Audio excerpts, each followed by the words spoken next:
as is. But since I've gotten a better camera now, and my audience has grown, I just feel better when I wear makeup in my videos.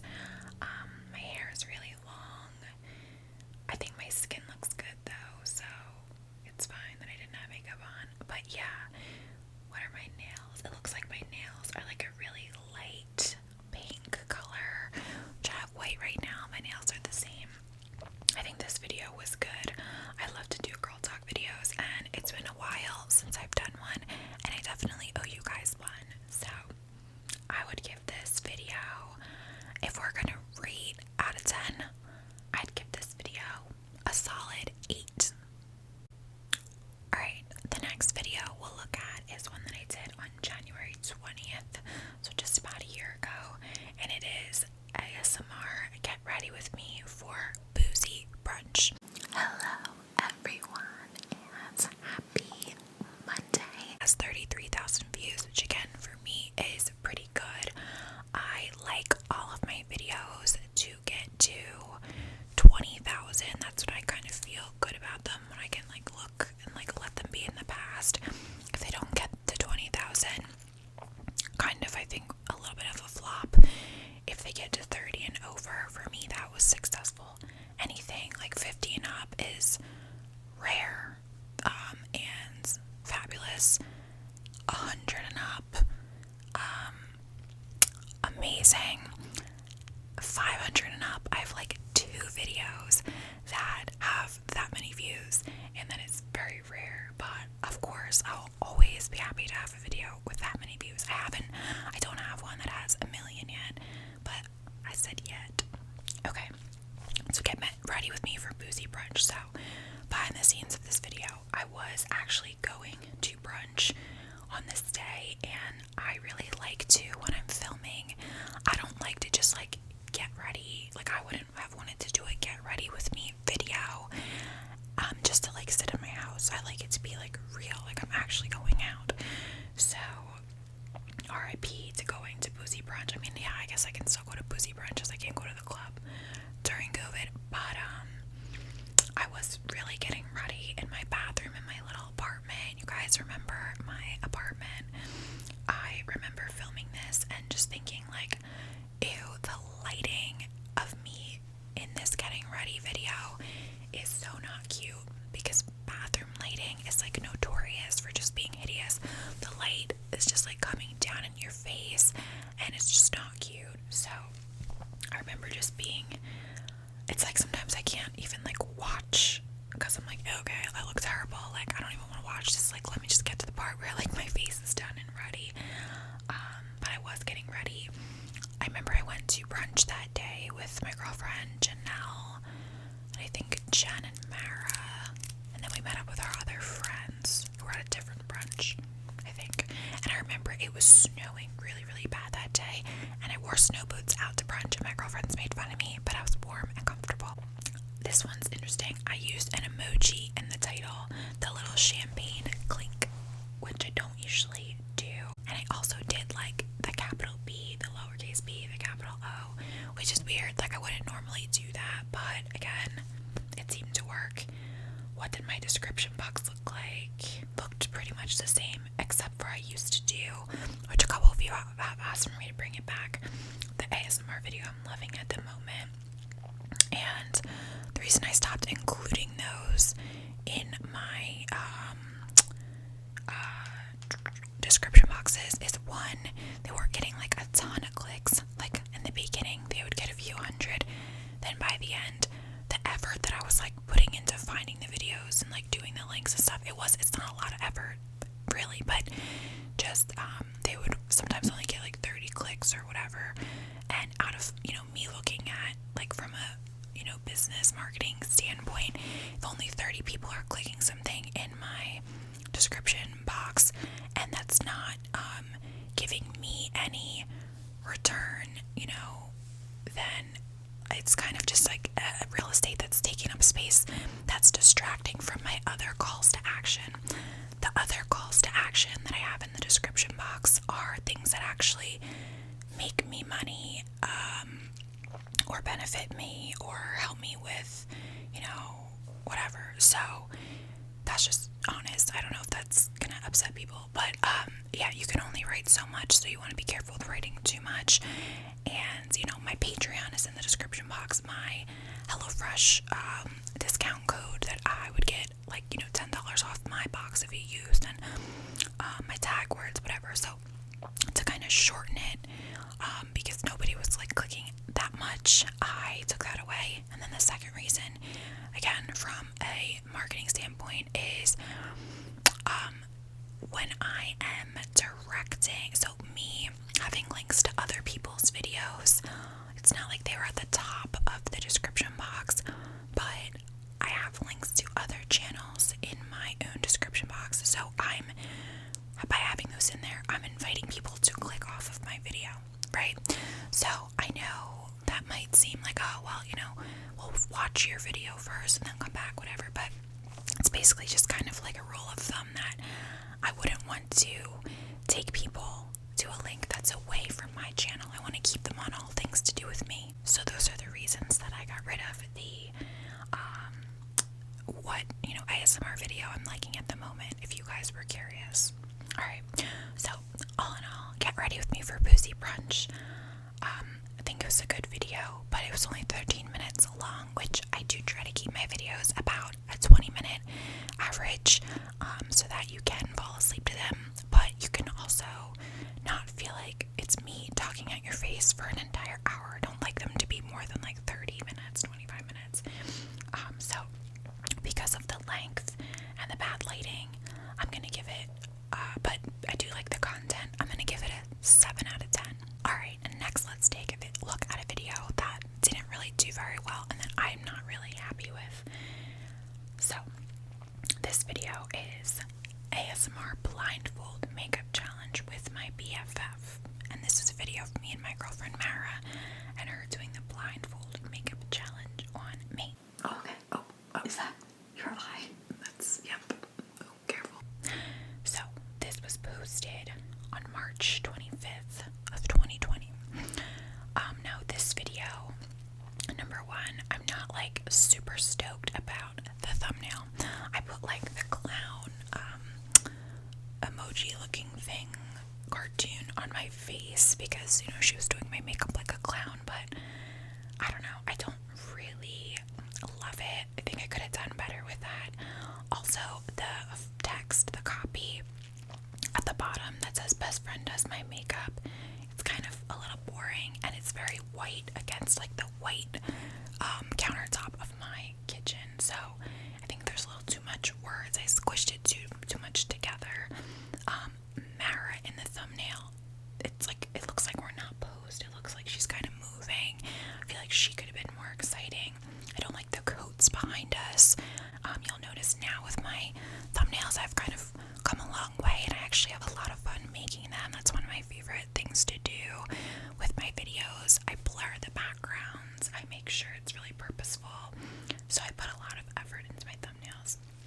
This video got 11,000 views. I wonder if people like remember that. I have no clue. That's pretty crazy. That's pretty crazy. Which is really, really low, especially for a video that's 10 months old. My videos should have 11,000 views within like at least 2 to 3 days of me posting them. So the fact that after 10 months this only has 11,000 views, this one really didn't do well. I think the thumbnail wasn't great, and I also think just for whatever reason, Mara, I love you, but when I do videos with Mara, they don't do that well. I've gotten better over the years, but like someone like you, I feel like you'd be able to do it well blindfolded. And it seems like a theme more lately that when I do videos with my friends, they don't do that well. My Truth or Drink challenge with Janelle did not do good. Other videos I made with friends in previous months, no good. So I think that people just don't really, I think there's a couple things. I think the nature of a video with friends, it's a little louder because there's things going on. It's harder to sleep. Let me clear my throat.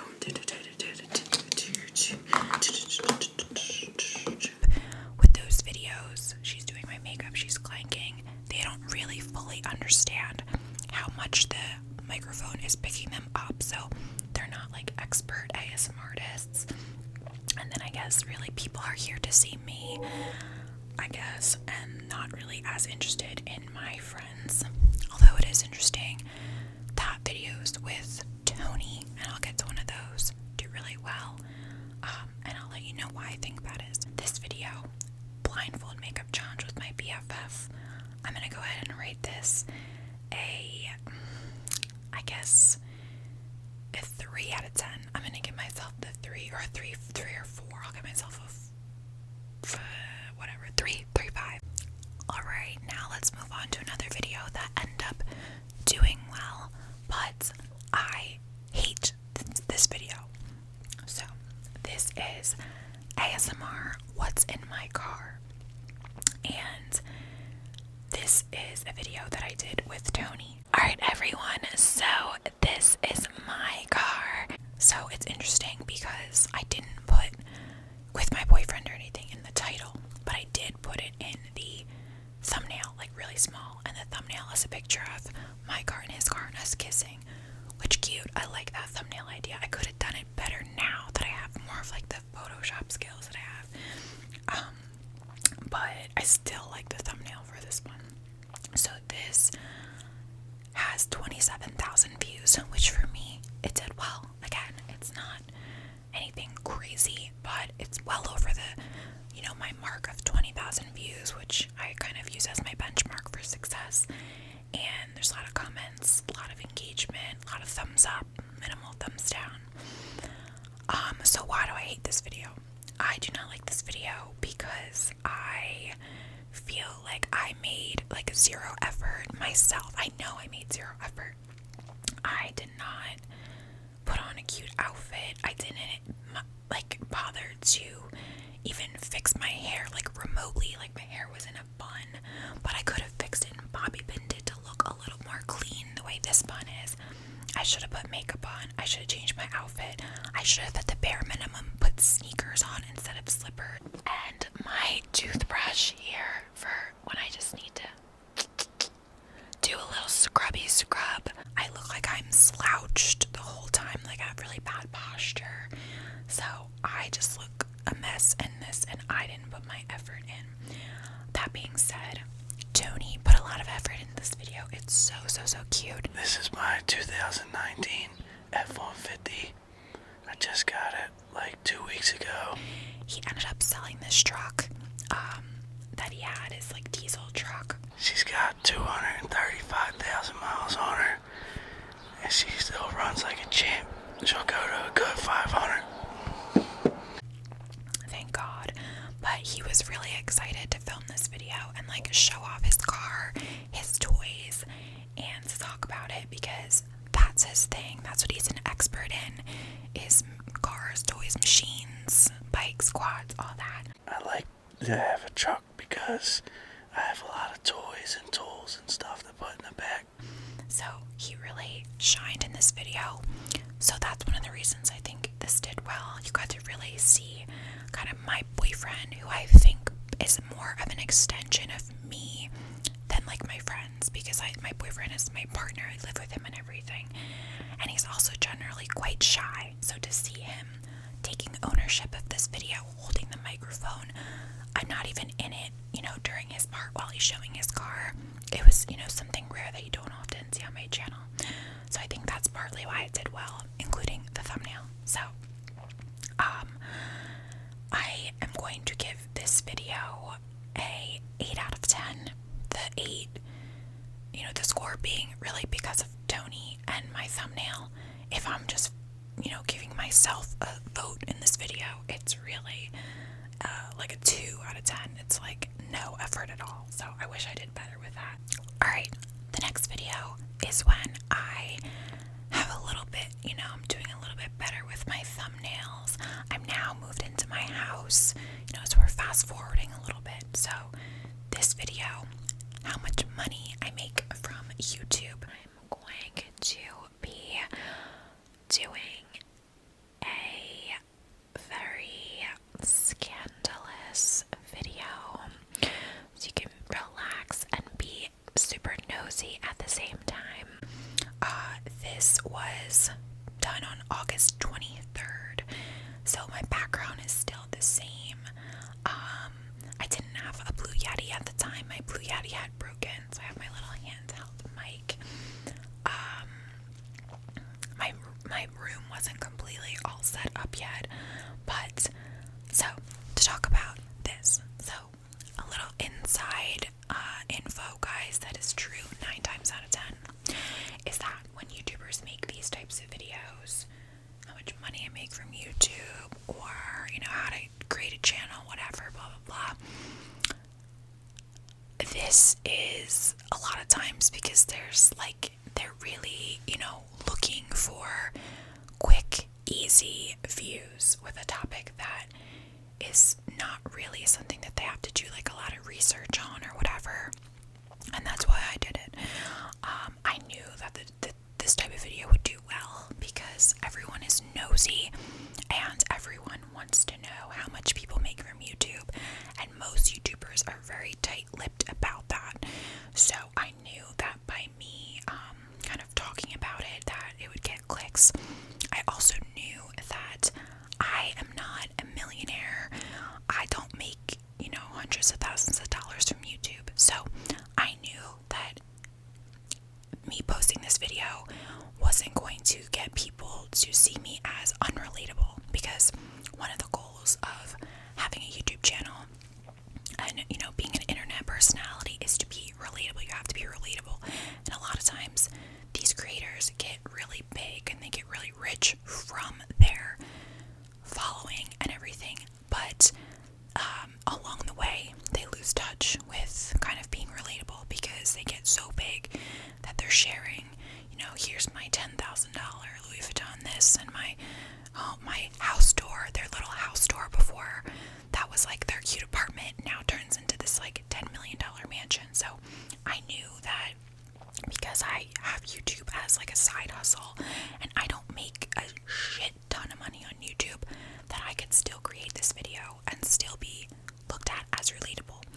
Whereas if I talk about everything that I would make from my corporate job and YouTube and Patreon and babysitting and this and that, and sit down and do my tax, you guys are my accountant, I'm doing my tax returns, then nobody wants to hear about that because nobody would find that entertaining. They'd find it braggadocious and annoying. So just something to think about. Although there are YouTubers that can talk about what they made from a video, and it's very it's done in a way where it's okay. The Shelby Church does amazing videos about that. They're just so informative, so well researched about what somebody can make from YouTube, and she includes her personal metrics, and she does a fabulous job of not coming off as stuck up or this out of touch wealthy person, even though she's making a lot of money. So props to her. I love her videos. I think she's awesome. So I made this video because I knew there'd be curiosity, and I knew I could still be relatable and it shouldn't receive too much hate. Of course, there's other videos that I made that I missed the mark and didn't realize I was going to receive hate, and then I did. So shit happens. But I think that I was expecting this video to do a little bit better. It has 38,000 views, which is pretty great. I said 20 is my benchmark. Anything over 30 is excellent. I was hoping this would get to 50s or something, which is still good. The algorithm could pick it back up at any time. But I think that it could have been better. Did I show the analytics and stuff? I think I did. Now, yeah, I like that I did that. I liked that I showed what I was seeing on my YouTube studio app. Revenue, audience, this, that, and the other.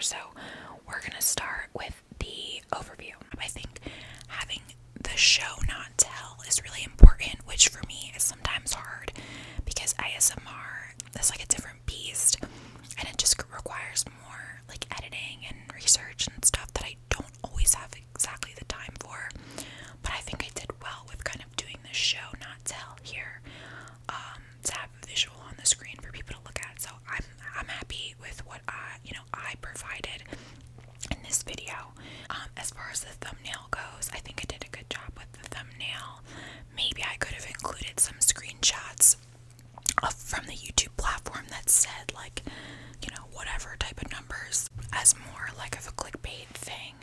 I think this video I would give a 9 out of 10. Alright guys, so the final video of mine that I'm going to review was posted on December 6th, 2020, so a little over a month ago. Although it feels forever ago, it feels longer than that. And it is ASMR Tana Mojo on Call Her Daddy. You guys know Call Her Daddy. It's a podcast hosted by Alexandra Cooper, and it talks all about sex. This video got 32,000 views, which I'm very happy with. I was going into this video expecting it to do well, but maybe not amazing, because all I basically did was talk about and kind of summarize the Tana Mojo episode of Call Her Daddy that she had been a guest on that week. I think that looking at this video, number one, the thumbnail is really good. I used the Call Her Daddy logo, which is a recognizable logo, so it's really like bringing my eye to the thumbnail. I used a picture of Alex Cooper from Call Her Daddy. The picture that I used of her is from another one of her thumbnails from a really, really popular video she did where she explains what happened with like her and Sophia on her podcast. So if you are interested in Call Her Daddy and you had seen that video of Alex, you associate that picture of her with that thumbnail of that video, that when you saw that, you wanted to click it really bad. So I chose that picture for a reason, because it's associated with that video, that drama video, that like I need to click it right now. The video of Tana, she's holding a blunt, or I'm sorry, the picture of Tana that I have, she's holding a blunt, blowing smoke, and I don't think I like chose that for any reason super specifically. I think I look really good in this video. I really love my bright pink bodysuit. It's funny because this is the same shirt that I wore in the last tea video when I talked about the Sophia with an F podcast. I definitely had a little bit more of a tan at the time. My hair was completely done. I have a cute little Christmas tree in the back of me, and by this time I had gotten my new camera and my new lens, so the quality is really clear. I did get a new camera lens that's supposed to do I think it's called like the bokeh effect, or bokeh, some B-O-K-E-H, where it's more like blurry behind me and then it's more like focused on me. The lighting is pretty good, and yeah, I'm happy with the way that I look in this video. I wasn't sure how many views, like I said, it would get, because it was just kind of me talking about, what happened on this episode, but generally my tea videos do pretty well. So I think that is part of the reason that this video did as well as it did. But it's technically not tea. I'm just going to be talking about not reviewing, kind of summarizing and giving my thoughts on the Tana Mojo Call Her Daddy podcast episode. So, I would rate this video probably an 8 out of 10. I'm being hard on myself. It would take me a lot to give a 10 out of 10. Like, I don't know if what videos I would consider a 10 out of 10 that I have. But as far as my tea videos go, I have not done one of those in a while. I kind of just want to steer clear of like drama or anything that could be perceived as talking shit or like spreading rumors about people, because I really, as much as people want to now try to brand me that way, that's like really not my intention at all. So I'd like to stay away from that, even though I know that's something that people enjoy. For me, I'm happy and, content and wealthy enough in my life that I don't need to talk about the tea or drama, it's not worth it. Like, the money that I would make for the videos or the clicks. I'd rather keep things a little smaller, a little more tight-knit, in terms of my channel and my following, than to get swept up in any more bullshit, because I'm just not interested in that. So if you'll notice, like, I think there's been situations you've asked me to do tea videos on, I like the stuff with Kanye and Jeffree Star. That might have been something that I would have done a tea video on, but I didn't even want to like go into that because I feel like I need to take a break from those types of videos. Maybe one day I will do them again, but for now, not so much. So, alright guys, that is all I had for you today. I hope you enjoyed this kind of inside backstage look at my videos, what I think of them. I'd love to know your opinions. I think sometimes the videos that we hate of ourselves the most randomly might be the ones that other people love. So it's just always interesting to hear what was your favorite video of 2020, of mine. What was the one that you didn't